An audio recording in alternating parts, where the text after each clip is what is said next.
자, 오늘 말씀은 예레미야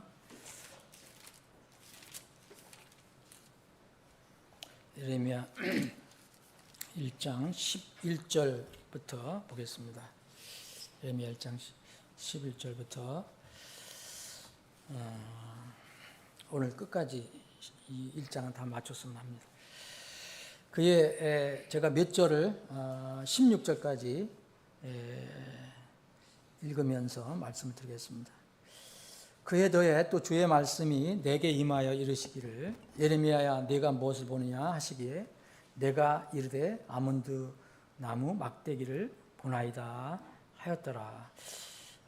그때 주께서 내게 이르시되 내가 잘 보았도다.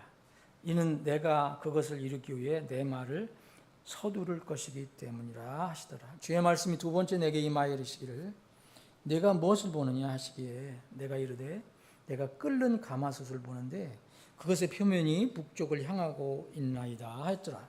이에 주께서 내게 이르시되 북쪽에서 재앙이 터져 나와 이 땅의 모든 거주민들 위에 임하리라. 이는 보라 내가 북방 왕국들의 모든 가족들을 부를 것이기 때문이라 주가 말하노라. 그들이 와서 예루살렘 성문들 어귀에 각자 자기 왕자를 정하고 그것의 사방의 모든 성벽과 유다의 모든 도시를 치리라. 나를 버리고 다른 신들에게 분향하며 자기들의 손으로 만든 것들을 경배한 자들을 대적하여 내가 그들의 모든 사악함에 대하여 내 심판을 선고하리라. 좀 오래돼 갖고서 몇 주 지나 갖고서 다 잊어버렸죠. 앞에 있는 부분이 1장에 이제 예레미야를 부르신 내용이잖아요. 예레미야가 처음에 이제 이게 자꾸 안 하려고 그러잖아요. 아이다. 나는 주님 저는 아이라 말도 못합니다. 그래서 이제 안 하려고 그러다가 주님께서 이제 격려를 하셔서 내가 너와 함께 하겠다. 내 말들을 내 입에 이미 두었다. 그러니까 이제 이 순종을 하게 됩니다. 그 뒤에 이제 예레미야가 본 어떤 환상에 대해서 얘기를 이 성경은 기록하고 있습니다. 예언자로 임명된 예레미야에게 주어진 하나님의 메시지가 여기 들어가 있습니다. 자, 첫 번째 환상, 두 번째 환상이 나오는데요. 첫 번째 환상은 이 아몬드 나무 환상이에요. 그리고 두 번째는 끓는 가마솥. 근데 아몬드가 뭔가? 아몬드. 주님께서 예레미야에게 무엇을 보았느냐고 물으셨잖아요, 여기에. 그러니까 내가 아몬드 나무로 만든 막대기를 봤다. 아몬드 막대기를 봤다라고 얘기합니다. 이 아몬드 막대기를 봤다고 그랬어요. 예레미야가. 그래서 예레미야는 예언자로 부름받았습니다. 지금 조금 전까지 못하겠다고 했던 사람인데 임명을 받고 나서 하나님께서 그에게 무엇을 보여주셨어요. 그래서 이 예언자는 하나님의 사역자는 이 예언자와 옛날에 구약 시대에 있는 그런 이스라엘의 예언자는 아니죠. 물론 성경이 완성되기 전에 하나님께서 미리 말씀을 주시거나 또 선포하거나 한 그 말씀 아니면은 미래에 일어날 일들을 알려주셨는데 지금 이 시대의 예언자는 그런 예언자는 아니죠. 이미 다 기록되어 있는 거. 주님께서 다 정해놓으신 것을 미리 앞으로 일어날 일 아니면 하나님께서 말씀하신 것을 선포하는 사람들이죠. 어찌하든 간에 하나님의 이 예언의 말씀을 가지고 있는 사람들이에요. 그런데 이 예언자로 부름받은 사람들은 무엇을 볼 줄 알아야 합니다.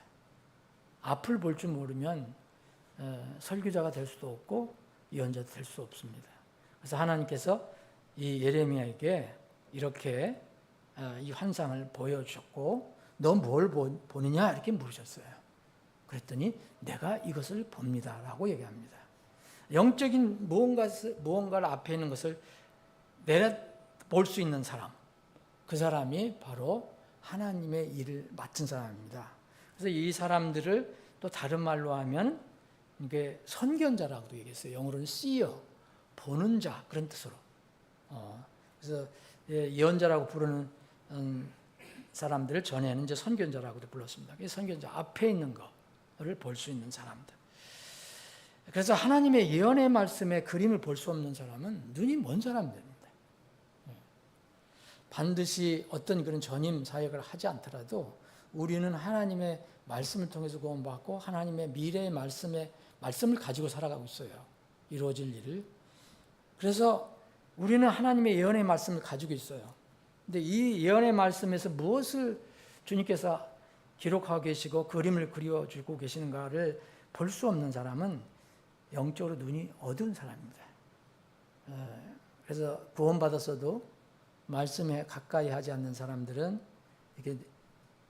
이런 눈먼 그런 모습을 보여줍니다. 구원받은 신자라고 하는데도 전혀 하나님의 예언 계시에 관심도 없고 그런 그림을 바라보지 못한 사람들이 많이 있습니다. 그래서 자연의 징조, 표적을 통해서는 왜 너희들이 날씨는 이렇게 알면서 왜 내일 무슨 날씨가 될 것인가, 아침에 무슨 징조가 있으면 저녁에 뭐가 있을 것이고 또 저녁에 무슨 징조가 있으면 내일 아침에 내일 무슨 일이 무슨 날씨가 있을 건가는 다 알면서 왜 너희들은 시대의 표적은 분별하지 못하느냐라고 책망했어요. 마태복음 16장에 보면. 여러분 아침에 이 붉은 해가 뜨면 붉은 그 구름이 끼고 그러면 뭐예요? 그냥 날씨가 좋지 않을 거라고 얘기하잖아요. 그래 다 알아요. 지금 이런 게 아니더라도 우리는 다 알아요. 아는데 영적으로는 이 마지막 때가 돌아왔는지도 모르고 분별하지 못하는 그런 성도들이 많습니다. 주님께서는 그에게 이렇게 얘기합니다. 네가 잘 보았다 그러잖아요. 잘 보았다. 아니 주님께서 보여주시고 너 뭘 보았느냐 그렇게 물으시면서 아니 내가 이 예레미야가 아몬드 막대기를 지금 내가 봅니다. 그랬더니 주님이 칭찬을 하세요. 너 잘 보았다. 이게 무슨 의미입니까? 이거는 예레미야가 이때 실제로 겪었던 일이지만 지금 성경을 읽는 우리에게 이것을 적용할 말씀입니다. 우리가 하나님께서 우리에게 뭘 보여주시는데 말씀을 통해서 보여주시고 성령님을 통해서 보여주시고 시대의 흐름에 따라서 보여주시는데 너 뭘 보느냐 해도 모른다고 대답을 못하면 하나님의 칭찬을 받을 수가 없어요. 예레미야는 내가 잘 보았도다 이렇게 칭찬해 주잖아요. 그래서 이는 내가 그것을 이루기 위해 내 말을 서두를 것이기 때문이다. 그러시면서 이렇게 얘기했어요. 내가 너에게 보여준 거 이거 내가 이제 빠르게 성취해 갈 거야. 이렇게. 이 예언이 빠르게 이루어질 거라고 주님 말씀하십니다. 이 말이 이 아몬드 막대기를 보여준 그 내용 우리가 볼 때는 이게 무슨 말인지 처음에 읽을 때는 잘 안 들어오잖아요. 그렇죠? 문맥이 쉽게 들어오지 않습니다. 사실. 근데 이 말씀이 무엇을 의미하는지 예레미야는 잘 알았어요. 뭘 의미하는지 그 상황에서 자기가 부르심을 받고 하나님께서 이런 환상을 보여주셨을 때 그래서 그는 무슨 뜻인지 모른다고 하지 않았습니다. 난 무슨 뜻인지 모르겠는데요. 그런 얘기 하지 않았습니다. 그리고 이게 무슨 뜻인지 묻지도 않았어요. 이는 무슨 뜻인지 알고 있다는 것이었어요. 여기서 막대기는요, 징계와 그에 따른 고통의 의미가 들어가 있습니다. 막대기.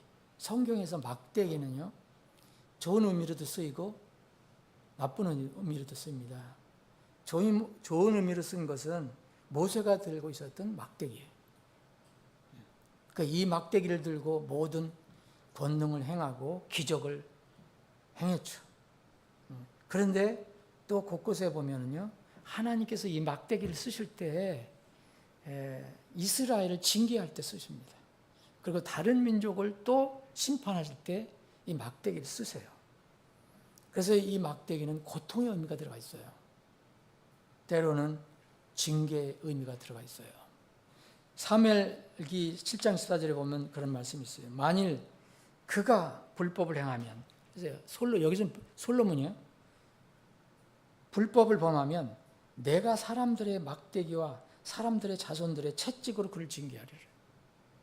하나님께서 솔로몬을 이제 세웠는데 나중에 우상숭배하거나 하나님께 죄를 범하면 내가 막대기를 들어서 그를 치겠다. 근데 그 막대기가 뭐냐면 다른 사람들을 얘기하는 거예요. 그래서 이 하나님께서 직접 그렇게 하시는 게 아니라 이웃의 민족이나 어떤 사람들을 주님께서 막대기로 쓰시는 거예요. 채찍으로. 그래서 그를 징계하신다고 그랬어요. 그래서 하나님께서는 이제 이스라엘을 징계하실 때 보면 이 주변에 있는 민족들을 막대기로 쓰실 때가 있었어요. 곳곳에 나옵니다. 여러분 찾아보시면. 이사야서 10장 5절에 보면 오 내 분노의 막대기 아시리아 사람아 그랬어요. 하나님께서 아시리아 사람을 들어서 이스라엘을 징계하십니다. 그래서 그 막대기 그런 의미로. 자, 그래서 예레미야는 주님께서 보여주신 이 막대기 아몬드 이 나무로 만들어진 막대기가 자기 민족 위에 걸려 있는 것을 이제 바라보게 된 거예요. 자기 민족 위에 떨어질 징계, 심판. 이거를 본 것입니다. 여러분, 아몬드 나무, 왜 또 아몬드 나무였냐? 이제 우리나라는 이제 전에 개혁성경은 아마 아몬드를 살구나무로 번역했을 거예요. 살구나무하고 좀 다른데 이 아몬드 여러분들 아시잖아요. 아몬드 여러분 잘 드시죠? 나무는 잘 몰라도 아몬드 맛있잖아요. 이 아몬드 나무는 유다 땅에서 흔히 볼 수 있는 건데 봄에 다른 나무들이 싹이 나기 전에 제일 먼저 um이 트는 나무랍니다. 꽃이 제일 빨리 피는 나무라는 그런 나무로 알려져 있어요. 이스라엘 사람들은. 그래서 이 아몬드 막대기에는 이중 의미가 들어가 있는 거죠. 빠르다는 의미가 들어가 있어요. 그래서 주님께서 뭐냐면 내 말을 서둘 것이다 그랬어요. 내가 재촉할 것이다 라고 얘기하는 거죠. 그리고 막대기는 징계 심판이 들어가는 거예요. 내가 너 이스라엘 늘 불순종하고 우상 숭배하는 이스라엘 너희들을 위해서 너희들에게 내가 막대기를 내가 보내겠다. 그런데 그게 이 아몬드로 만드는 막대기다. 이 징계는 곧 이루어질 것이다. 그 얘기입니다. 그래서 이 예레미야는 이제 마음이 무척 불편했을 것입니다. 하나님께서 예레미야에게 유다의 심판에 관해 말씀을 주시면서 내가 이 예언을, 이 심판을 계속 미루는 게 아니라 곧 실시하겠다. 그래서 예언자 예레미야는 느긋하게 앉아 있을 수 없었어요. 금방 임명받고 안 하겠다, 못 하겠다 했는데 하나님께서 임명해 주셔서 그걸 순종했을 때 이런 이 하나님의 말씀을 듣고 이는 이제 가만히 누워 있을 수도 없고 이걸 미룰 수가 없었던 거예요. 그래서 여기 17절에 보면 주님께서 그런 말씀을 하신 거예요. 다 연결이 되는 겁니다. 서둘러서 선포하라는 명령을 받은 거예요. 17절에. 네. 허리를 동이고 일어나서 내가 명령한 모든 것을 그들에게 말하라. 이 허리를 동이고 일어나라. 이거는 급하다. 근데 준비를 하라. 네? 지금 우리가 사는 지금은 바로 우리가 허리를 동이고 일어나서 주님을 기다려야 할 그런 때입니다. 정말 그런 시대입니다. 두 번째 환상이 나옵니다. 예레미야 눈에 보이는 것은 주님께서 그에게 무엇이냐고 또 물으셨잖아요.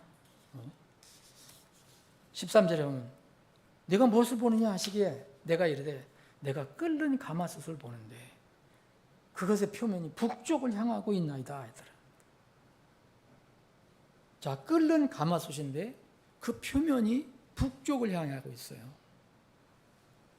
북쪽을 향하고 있다는 것은 끓게 되는 원천, 뭐가 막 끓는데 그 끓게 되는 원인, 그 원천이 어디에 있느냐? 바로 북쪽에 있다는 거예요. 남쪽이 아니라. 이것을 말하는 것입니다. 그럼 끓는 가마솥을 이제 북쪽 면에 돼 있다 그러면은 유다의 북쪽이 어디입니까, 여러분? 북쪽이 어디겠어요? 흔히 말하는 적들이 있는 곳이에요. 아시리아, 조금 넘으면 바빌론. 이걸 북서쪽에 다 있잖아요. 그래서 성경에서 북쪽이라고 얘기해요. 그래서 이 가마솥은, 끓는 가마솥은 곧 이제 침공할 이 갈대아 사람들을 얘기하는 거죠. 바빌로니아 사람들. 느부갓네살을 중심으로 한 이 갈대아 사람들이 유다를 침공하는 것을 말씀하는 겁니다. 그래서 예루살렘과 유다가 물이 끓는 듯한 큰 소동과 이 혼란에 빠질 것인데 그 침공의 원천은 어디냐? 바로 북쪽에 있는 바빌론이라는 거죠. 느부갓네살. 시편 21편 8절 9절에 이런 말씀이 있어요. 주의 손이 주의 모든 원수들을 찾아내며 주의 오른손이 주를 미워하는 자들을 찾아내리라. 주께서 분노 가운데 그들을 불타는 화덕 같게 하실 것이며 주께서 그분의 진노 가운데 그들을 삼키시리니 불이 그들을 집어삼키시리라. 이러한 하나님의 준엄한 경고에도 거짓 예언자들, 이때 거짓 예언자들이 똑같이 있었고, 이 거짓 예언자들은 거짓 평화를 얘기했어요. 이 거짓 평화에 속아서 이제 어떻게 얘기했느냐 하면은 그 하나님의 말씀을 그냥 곧 이루어질 것이라는 게 하나님 말씀을 조롱했어요, 사람들이. 거짓 예언자뿐만 아니라 이것을 믿는 이 이스라엘 백성도 그렇게 했어요. 여러분, 에스겔서, 우리가 에스겔서 이제 공부 다 끝냈는데, 에스겔서 11장 3절에 보면 이런 말씀이 있어요. 이 비슷한 거거든요. 그들이 이르기를 때가 가깝지 않으니 우리가 집들을 짓자. 이 도시는 가마솥이고, 우리가 공부했잖아요. 이 도시는 가마솥이고 우리가 고기가 되리라 하느니라. 농담한 거예요. 그렇다면 그들이 그 정말 진정한 참 예언자들이 그렇게 된다고 하는데, 그래? 우리가 가마솥이 되지. 우리가 가마솥에 고기가 되지. 이게 조롱했어요. 거짓 예언자들의 평화에 속아서, 거짓 평화에 속아서 하나님께서 아몬드 나무를 빗대어서 심판을 속히 하시겠다고 하시면서 다른 민족들을 심판의 도구로 쓰시겠다고 말씀하신 것입니다. 그 재앙의 근원지가 어디인지 알려주셨어요. 북쪽에서 재앙이 터질 것이다. 예루살렘은 북서쪽에 있는 그 나라에 의해서 완전히 멸망하게 됩니다. 느부갓네살에 의해서. 바빌론의 속국이었던 다른 민족들, 북방 왕국들, 모든 민족들도 다 느부갓네살의 거의 종이었었기 때문에 다른 민족들과 함께 모아서 이스라엘을 완전히 멸망시켜 버렸죠. 자, 17절부터 19절까지는 너는 허리를 동이고 일어나 내가 네게 명령하는 모든 것을 그들에게 말하라. 그들과 대면할 때 놀라지 말라. 내가 너를 그들 앞에 당황하지 않게 하리라. 이는 보라, 내가 이날 온 땅과 유다 왕들과 그것의 통치자들과 그것의 대사장들과 그것의 백성을 맞서게 하려고 너를 방벽이 있는 도시와 세기둥과 노성벽이 되게 하였기 때문이라. 그들이 너를 대적하여 싸우리라. 그러나 그들이 너를 이기지 못하리니 이는 내가 너를 구출하려고 너와 함께 하기 때문이라. 주가 만으로 하시더라. 이 부분은 이 예레미야에게 이렇게 이루어질 거니까 지금 백성들이 혹시 믿지 않고 또 너를 대적하더라도 두려워하지 말고 네 허리를 동이고 일어나서 내가 명령한 것 그들에게 말하라.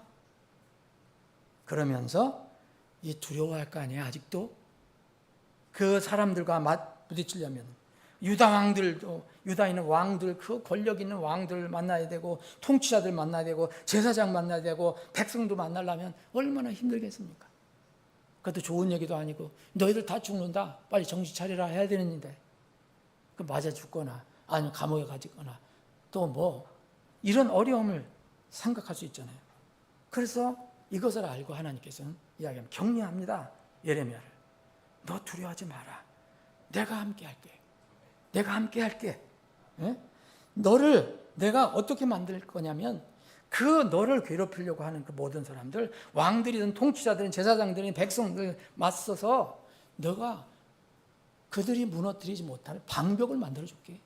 방벽은 뭡니까? 아무리 이렇게 손을 대도 무너지지 않는 그런 방벽을 만들어주고 너를 도시와 세기둥과 노성벽이 되게 하겠다. 그러니까 두려워하지 마라 얘기합니다. 그냥 막연히 너 두려워하지 마, 두려워하지 마가 아니고 하나님은 꼭 이유를 말씀하세요. 내가 너를 그렇게 만들어 줄게. 그렇기 때문에 두려워하지 말라고 해요. 그들이 너희들 대적하여 싸울 거야. 그건 분명해. 그런데 그들이 너희를 이기지 못해. 왜냐하면 내가 있기 때문에. 내가 너를 구출해주고 내가 너와 함께 하기 때문에 네가 이길 거야.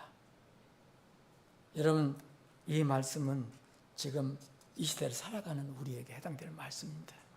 우리가 주님의 일을 하려면 때로는 이런 마음이 들 때가 있습니다.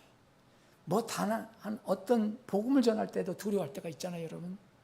저 사람 어떻게 나한테 대할까? 어떤 반응이 보일까? 내가 좀 창피하고 또 두렵기도 하고. 근데 주님을 믿고 나가면 됩니다. 주님께서는 내가 너와 함께 할 것이다. 너는 두려워할 필요가 없어. 너는 싸우면 이겨. 이유는 내가 너와 함께 하겠답니다. 소명받은 예레미야는 신속하게 일어나서 이 움직임을 통해서 시간을 낭비해서는 안 되게 되어 있었어요. 사역자는 물론이고 모든 성도는 말씀을 선포하는 명령을 받았어요. 정말 우리는 때에 맞든지 안 맞든지 긴급해라고 되어 있습니다. 긴급해라. 때에 맞든지 맞지 않든지. 우리는 이 세상을 살아갈 때 늘 평안 가운데 살 수만 없어요. 여러분, 우리가 늘 평안하기만 합니까? 우린 적든지 크든지 우린 때로는 주님의 일을 할 때 아니면 주님의 일을 안 하더라도 우리가 세상 살아갈 때 불안이 있을 수 있어요. 두려움이 있을 수 있어요. 그런데 이런 것들을 원천적으로 막을 수 있는 방법, 세상적인 방법은 없어요. 우리는 늘 뜬구름 위에서 걷는 그런 행복한 삶만 살 수가 없어요. 그럼에도 불구하고 우리에게 일하라고 하십니다. 허리를 동이고 일어나서 일하라고 말씀하십니다. 그러시면서 내가 너와 함께 하겠다고 굳게 약속하십니다. 우리는 주님 말씀을 믿고 나가면 승리한다고 말씀하십니다. 우리 힘으로 싸워서 이기는 게 아니라 주님이 함께 하겠다고 약속하셨기 때문입니다. 우리 교회에 할 일이 많습니다. 여러분들이 할 일이 많습니다. 하나님께서 여러분들에게 주신 일, 그것이 무엇인지든 주님께서 나에게 힘을 주시면 이 일을 잘 감당할 수 있습니다. 기도하시면서 그 일을 허리를 동이며 일어나서 잘 감당하시는 여러분과 우리 교회가 되기를 바랍니다. 아버지 하나님, 저희들이 3일 저녁에 모여서 주님께 간절한 마음으로 저희들의 기도와 간구를 올렸습니다. 또 이 시간 저희들의 기도와 간구를 올립니다. 저희들의 기도를 들어주시고 응답해 주시기를 원합니다. 오늘 말씀을 통해서 우리가 분명히 맡은 사명이 있음을 다시 한번 상기해 봅니다. 그것이 적은 일이든 큰 일이든 많은 일이든 적은 일이든 분명히 우리에게는 주님께서 주의 일에 힘쓰라는 명령을 해 주셨습니다. 이를 잘 감당하기를 원합니다. 그러한 힘을 주시옵소서. 다시 한번 기도합니다. 주님, 암투병하고 있는 김충근 집사, 하나님에게 힘을 주시기를 원합니다. 그 마음속을 이제 자꾸 찾아드는 불안, 공포증을 하나님 말씀으로 깨끗이 다 물리쳐 주시옵소서. 두려움 없이, 불안함 없이 주님만 의지하고 주님 함께 하신다는 그 말씀을 믿고 담대하게, 기쁘게 잘 치를 감당하게 해주시옵소서. 아버지 하나님, 안드레아 로사리오 문제를 주님께 다시 구합니다. 주님께, 전능하신 주님께서 그 어린 혼의 그 혈액암 치료 문제도 잘 해결해 주옵소서. 이 시간 우리 사랑하는 지체들의 기도를 들을 줄 믿고 감사드리며 거룩하신 예수님의 이름으로 기도합니다.